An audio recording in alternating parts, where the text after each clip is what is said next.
බුදුරජාණන් වහන්සේ පෙන්නනවා මහණෙනි තවත් සූර්යාවෙක්ගේ ආලෝකෙ මේ පෘථුවියට වැටෙන කාලයක් එනවා කියලා.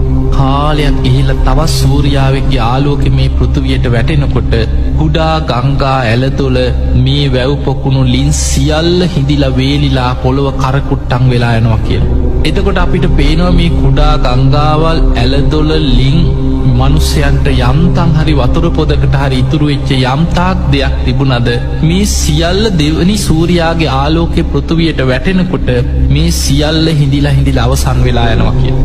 එහෙම කියලා බුදුරජාණන් වහන්සේ මේ හැම තැනකදීම මේ සත්ත්ව සූර්යෝද්ගමන සූත්‍රය පෙන්නන්නේ මහණෙනි සියලු සංස්කාරයන් අනිත්‍යයි.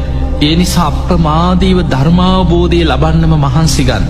එහෙම කියලා බුදුරජාණන් වහන්සේ ආයමත් වෙන්නනවා මහණෙනි තවත් කාලයක් යනකොට බොහෝ කාලයක් යනකොට තවත් සූර්යාවෙක්ගේ ආලෝකය පෘථුවියට වැටෙනවා. හැබැයි ඔය වෙනකොට මිනිස්යන් මේ ලෝකෙ තුල මිනිස්යන්ට ජීවත් වෙන්න පුළුවන් කමක් නැහැ. ඔවුන් සියලු දෙනා මිය පරලොව ගිහිල්ලා සත්‍යයන් මේ සියලු දෙනා විනාශයට පත් වෙනවා. එතකොට බුදුරජාණන් වහන්සේ පෙන්නනවා තුන්වෙනි සූර්යාගේ ආලෝකය පෘථුවියට වැටෙනකොට විශාල ගංගාවක් ගංගා යමුනා අචිරවතී සරබූ මහී කියලා හඳුන්වපු මේ පංච මහා ගංගාවල් ඇතුළු විශාලම ගංගාවල් හිඳිලා යනවා. එතකොට කලින් දෙවනි සූර්යාගේ ආලෝකය වැටෙනකොට පුංචි කුඩා ගංගා ඇලදොල මේවා ලින් පොකුණු මේවා හිඳිලා ගියාට තුන්වෙනි සූර්යාගේ ආලෝකය පෘථුවියට වැටෙන කාලේ එනකොට විශාල ගංගා සියල්ල හිඳිලා යනවා කියනවා මේ ලෝකෙ. බුදුරජාණන් වහන්සේ ආයමත් සිහිපත් කරනවා මහණෙනි සියලු සංස්කාරයන් අනිත්‍යයි. අප්‍රමාදීව කුසල් වඩන්න මහන්සි ගන්න ධර්මාවබෝධයටම වීරිය වඩන්න. එහෙම කියලා බුදුරජාණන් වහන්සේ දේශනා කරන මහණෙනි තවත් කාලයක් යනකොට තවත් සූර්යාවෙක්ගේ ආලෝකය පෘථුවියට වැටෙනවා. මේ හතරවෙනි සූර්යාගේ ආලෝකය වැටෙනකොට විශාල ගංගාවල් හටගන්න විල් තියෙනවා. හිමාල වනාන්තරයේ ඉහළ තියෙන චද්දන්ත විල් අනෝතත්ත විල් ආදී මේ මහා විල් විශාල ජල ධාරාවන් හටගෙන විශාල ගංගාවල් ගලාගෙන යන මේ මහා විල් සියල්ල හිඳිලා යනවා කියලා. අද අපිට පේනවා ලෝකේ දැන් සමහර විල් තියෙනවා. ඔබ අහලා ඇති ලෝකේ සමහර රටවල තියෙන විල් අපේ රටවල් වගේ 3-4 ගුණයක් විශාල. සමහරලාට මුහුදක් කියලා හිතන තරම් විශාල විල් තියෙනවා. පංච මහා විල් කියනවා. එතකොට ඔබ ඉගෙන ගන්න ඇති මේ සියලු විල් විශාල විල් සියල්ල හිඳෙන්න පටන් ගන්නවා.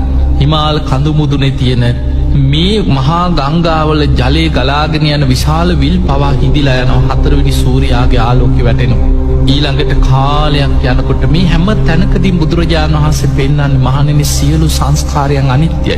අප්‍රමාදීව ධර්මාවබෝධයටම වීරිය වඩන්න. බුදුරජාණන් වහන්සේ දේශනා කරන මහණෙනි තවත් කාලයක් යනකොට තවත් සූර්යාවෙක්ගේ ආලෝකය පෘථිවියට වැටෙනවා. එතකොට මහා සාගරය හිඳෙන්න පටන් ගන්නවා.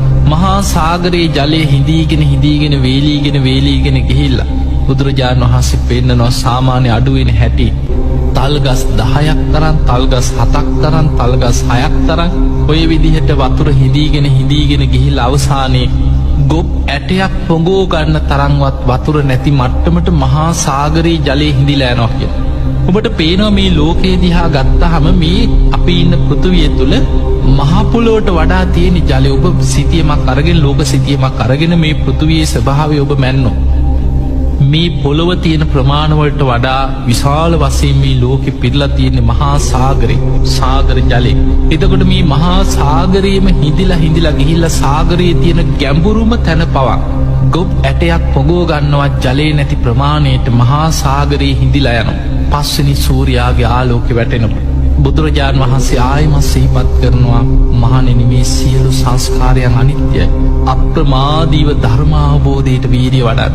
ඊළඟට ඔහොම කාලයක් ගිහිලා 6 වෙනි සූර්යාගේ ආලෝකයේ වැටෙනකොට මුළු පෘථිවියම දුම් දාන මට්ටමට පෘථිවියෙම දුම් දාන්න පටන් ගන්නවා.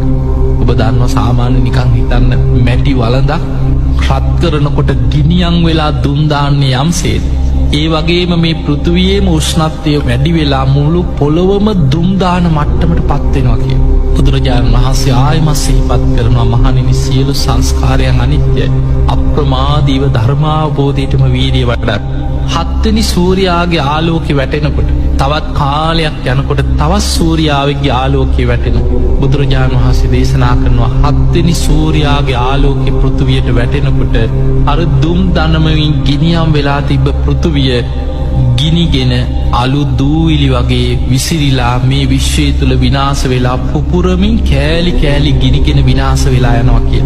එතකොට අපිට පේනවා මේසා විශාල මහා පෘථුවිය, මේසා විශාල මහා සාගරයේ ජලය මේ සියල්ල පවා විනාශ වෙලා ගිනිගෙන මුළු පෘථුවියම අලු දූවිලි බවට පත්වෙලා මේ විශ්වය තුළ ගිනිගනිමින් පුපුරමින් විනාශ වෙලා යනවා කිය.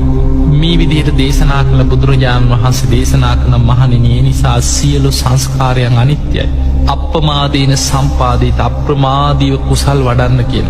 මේ විදිහට සත්ත සූර්යෝද්ගමන සූත්‍රයේ මේ විශ්වය මේ ලෝක ධාතුවම විනාශ වෙලා යන ආකාරය ගැන බුදුරජාණන් වහන්සේ පෙන්නනවා. එතකොට අපිට පේන කෙනෙක් හිතන්න පුළුවන් නෑ මේ ලෝකෙ බොහොම සදාකාලිකයි. මේ ලෝකෙ හැමදාම් පවතිනවා. මේ තරම් විශාල විශ්වයක් විනාශ කරන්න බෑ. මේ මහා සාගරයේ කාට දෙහිම කියන්න පුළුවන්. ඔය වගේ තර්ක විතර්ක කර කර ඉන්න. හැබැයි බුදුරජාණන් වහන්සේ මේ පෙන්වන්නේ මේ අද ඊයේ වෙන එකක්වත් හෙට අනිද්දා වෙන එකක්වත් තව අවුරුදු 50කින් 100කින් වෙන දෙයක් නෙමෙයි. කල්ප ගණනාවක් යනකොට විශ්වයේ සිද්ධ වෙන දෙයක්. එතකොට මේ එක සූර්යාවෙක්ගේ ආලෝකෙ වැටිලා තවත් සූර්යාවෙක්ගේ ආලෝකෙ වැටෙන්න විශාල කාලයක් යනවා. ඒ නිසා බුදුරජාණන් වහන්සේ පෙන්වන්නේ මහණෙනි දීර්ඝ කාලයකට පසු අවුරුදු දසදහස් ගානක් ලක්ෂ ගානක් වෙන්න පුළුවන් මේ දීර්ඝ කාලෙ. එතකොට මේ විදිහේ කාල පරාසයක් තුල මේ විශ්වය අපිට පේනවා බුදුරජාණන් වහන්සේගේ බුදු නුවණින් උන්වහන්සේ පෙන්වනවා මහණෙනි මේ වගේ මේ ලෝක ධාතුම විනාශ වෙලා ගිනිගෙන දැවිලා විනාශ වෙන කාලයක් එනවා. එතකොට ඔබට හිතෙන්න පුළුවන් එහෙම විනාශ වෙනවා නම් එතකොට මේ ලෝකවල ඉන්න සත්වයන්ට මොකද වෙන්නේ? මේ සත්වයන් සියලු දෙනාම සතර අපායේ මනුස්ස ලෝක දිව්‍ය ලෝක මේ සියල්ල විනාශ වෙලා යනවා මේ විනාශෙදි. එතකොට මේ සත්වයන් සියලු දෙනාම ආභස්සර නමින් ආලෝක විහිදෙන අහසේ පාවිවී ඉන්න සත්ව කොටසක් බවට පත්වෙනවා කියලා. ඔවුන්ට ආයෙමත් පරිසරයක් හැටියට පෘථුවියක් කාලයකට පස්සේ හරි සකස් වෙලා ඒ සත්ව තල සකස් වෙන තෙක් ඔහේ අහසේ පාවිවී ඉන්න මේ විශ්වය තුළ ඔහේ පාවි ඉන්න සත්ව කොටසක් බවට පත්වෙනවා. ඒ අයට කියන්නේ ආභස්සර කියලා. ආභස්සර නමින් අහසේ පාවි ඉන්න සත්ව කොටසක් හැටියට ඔහේ පාවි ඉන්නවා කියන සත්‍යයක්. එතකොට අපිට පේනවා බුදුරජාණන් වහන්සේ පෙන්න මහණෙනි මේ ලෝක ධාතුවම ගිනිගෙන විනාශ වෙලා ගියත් අවිද්‍යාවත් තණ්හාවත් නිසා සසර ඉපදී යන සත්වයන්ගේ සංසාර ගමනේ අවසානයක් බුදුරජාණන් වහන්සේ බුදු වැසින්වත් දකින්නේ නැහැ කියලා. එතකොට ඔය වගේ සත්ත්ව සූර්යෝද්ගමන කියන සූත්‍රය තුල මේ ලෝක ධාතුවම ගිනිගෙන විනාශ වෙලා සූර්යාව 7කගේ ආලෝකෙ වැටිලා මේ ලෝකේ විනාශ වෙලා යන ආකාරය ගැන බුදුරජාණන් වහන්සේ